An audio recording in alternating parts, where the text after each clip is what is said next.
Okay, I'm going to tackle table editing functions. I don't think I'll be able to make it all the way through, but anyway, this is take one. First thing I'm going to do is load the memory with a wavetable.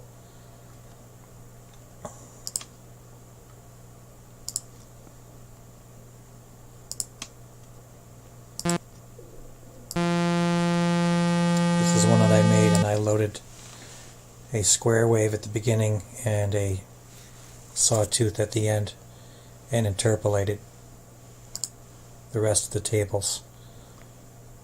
Sorry, it's a sawtooth at the beginning and then a square at the end.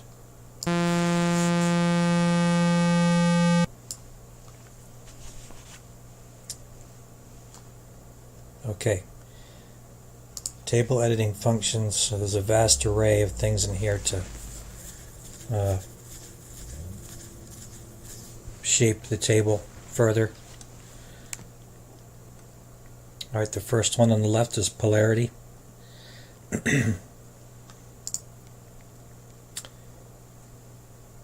Unit polarity is kind of like an absolute value. It only allows positive harmonics to exist. Unfortunately, this example doesn't have any negative ones. Maybe we'll come back to that if I think of it and if there's time. But if we had any that were going below zero, that were negative, and I pressed this, they would have flipped up to the top. Notice also that this is one of those, I don't know what you call it, but it's one of the ones that flip back to the previous selections. If I select it, see, it goes back to here. Okay, anyway. Polarity Lock. This appears in 2 or 3 places in the whole program, and I did some homework on that. And I'm going to read Matthias's own words. KTERM uses bipolar sine waves, which improves the quality, especially on sample resynthesis. Otherwise, everything would have a sawtooth touch, or would sound like a sawtooth. Polarity Lock tracks each of the 64 envelopes and corrects polarity jumps. In most cases, this is useful as it makes the spectral evolution over time more stable, but it changes the sound slightly. So whenever this button appears, you should try it to see if it sounds better with or without Polarity Lock. Okay, so we'll try it. Got the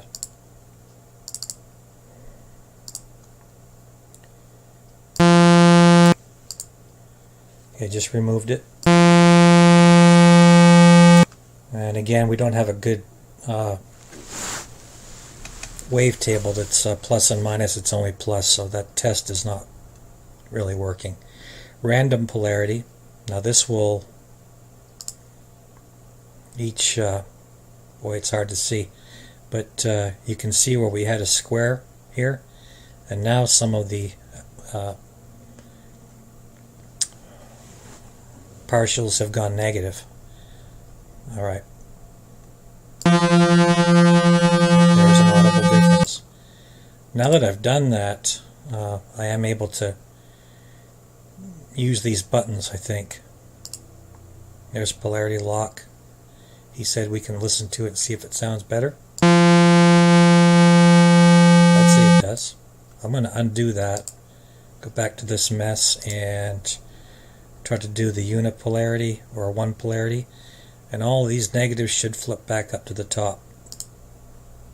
I guess they did. I think that's what we saw. Invert will invert them. I'll flip them all down. Okay, they all go down. Okay, I'm going to invert it one more time, and we're done with the polarity button. Scale. This is an amplitude envelope for the entire wavetable. And here is shown the amplitude over time cumulative of the entire wavetable. Here up here is a nice display of the individual single cycles that are making up the table. but we are able to modify this freely. Also, I can hear on a wavetable basis, that little black tick right there.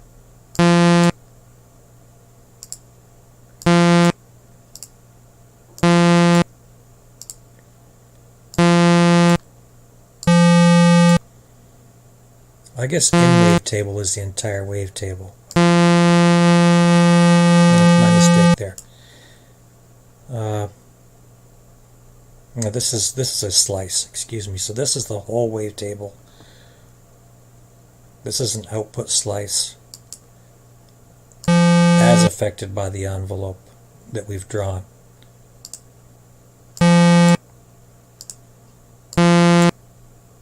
You can see the sawtooth is buzzier. Square is more hollow. And then we have the out wavetable. So we have an in wavetable and an out wavetable. So we can compare and see how the envelope is changing it.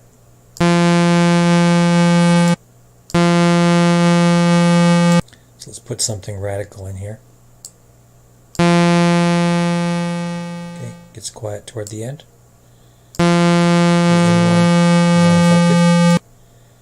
And we can do the opposite.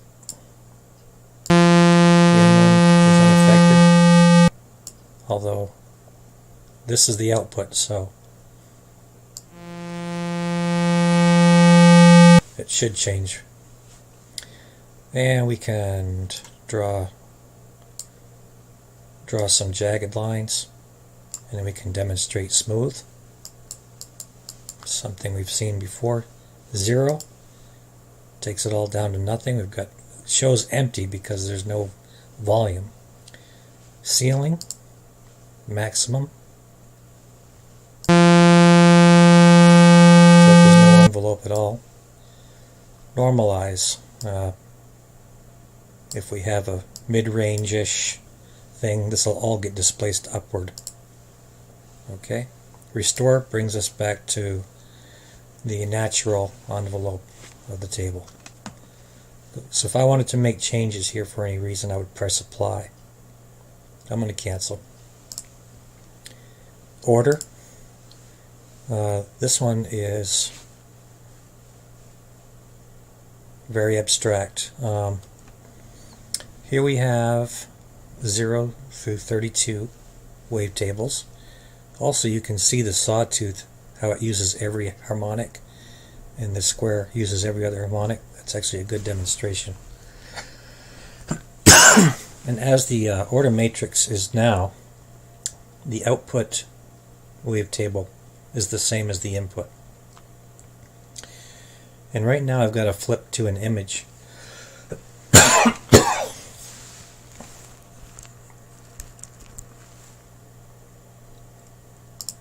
Take me a second.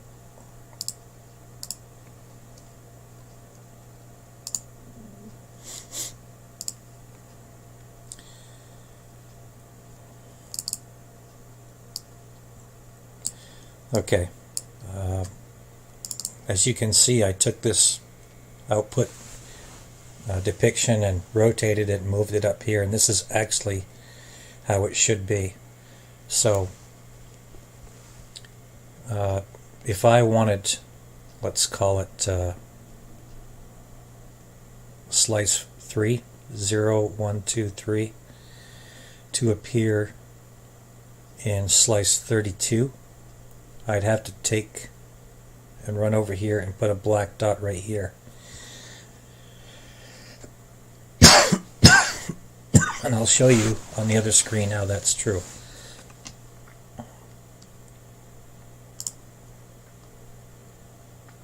Here's 32. It's got a mostly a square wave here. I'm going to take number 3. Okay, there it is. So this box should be up here because I took this table and shot it up there. Okay, and that's where the X and Y comes in. If you look at this and stare at it for a while, that's what I had to do to figure this out, and also just to figure out what was going on. Let's try a couple others just to drive it home. I'll just take let's take number 0 and move it about halfway down. Okay, so if I'm right, it should appear right here or close to it.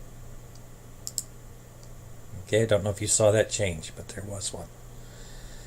Let's take slice number 2 and let's try to make it appear right around 24. Okay, we did it. So you can replay this video as many times as you need, but I've just demonstrated pretty much exactly what's going on here with the matrix. As far as what do the dots mean, I'm sure that when Matthias programmed it, he saw that there was a space over here and he knew what was going on, and he didn't have to have it up here, but that's just a little idiosyncrasy. I'm going to cancel this and show you the other functions. These are all simple. I can rotate. So I'm just displacing this one, just displacing the tables. You can see the division point here, the end of the square and the beginning of the sawtooth.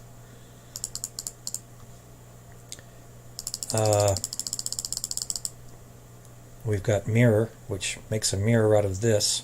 All these would be something that you would set by ear.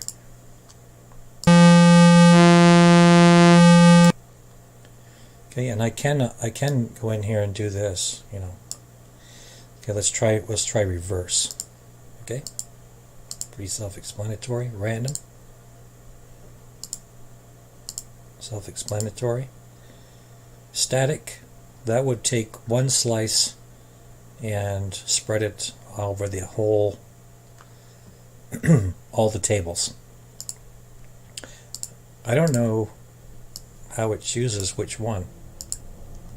I guess wherever the concentration of the dots are. Let's try a little experiment. I've got the most dots down here. Let's see if it makes a static down here.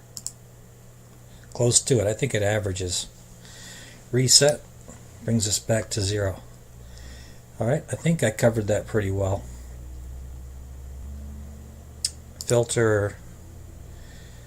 This is a little bit, a few things going on here. First thing you have to remember is plus or minus filter still gives sound. We have to go to the center to actually cut off the audio.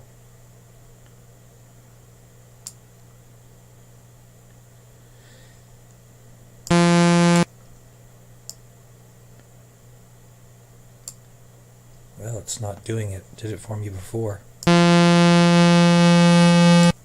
I guess I better stop the video here.